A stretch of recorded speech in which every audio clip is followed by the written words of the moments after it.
Folder 008, Uniontown. October 25, 1973. USA. At about 9 p.m. a large red spherical object descended toward a pasture near Uniontown in Pennsylvania.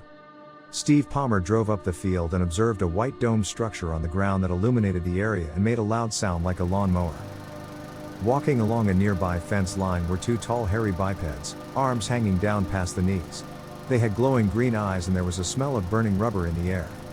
The farmer fired warning shots, but the creatures began to slowly move toward him like robots. He eventually fired 3 rounds directly at the tallest figure, which made whining noises and raised its right hand to grab the projectiles. At this point the dome-shaped light disappeared, and the noise ceased. The things turned around and walked off into a wooded area. At 9:45 p.m., a state trooper came to investigate and went to the field with Palmer. They observed a luminescent ring 150 feet in diameter where the UFO had landed.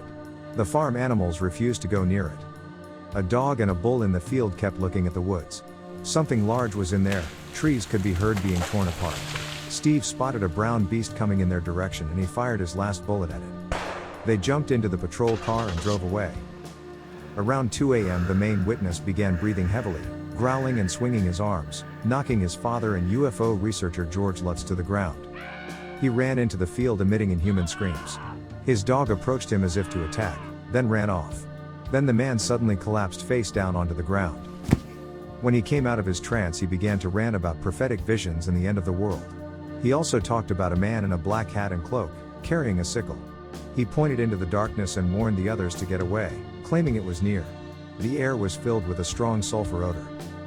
2 weeks after the event, an Air Force officer and a tall dark-haired man in a business suit approached the experiencer and asked him to recount what had happened.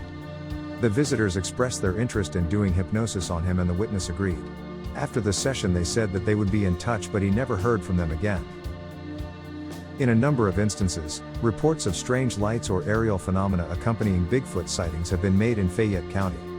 Observers have spoken of odd metallic noises prior to an encounter.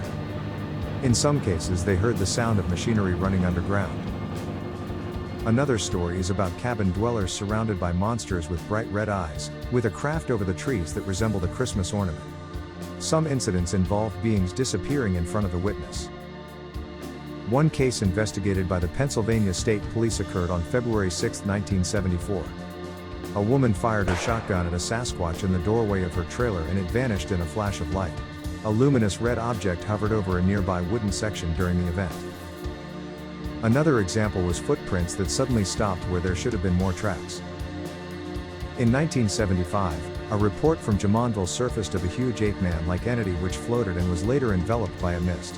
When the fog receded, the creature was gone. On May 29, 1973 near Sykesville, Jefferson County, a UFO was seen dropping something into a reservoir. Dr. Anthony Dorsey reported seeing a black Bigfoot with luminous eyes.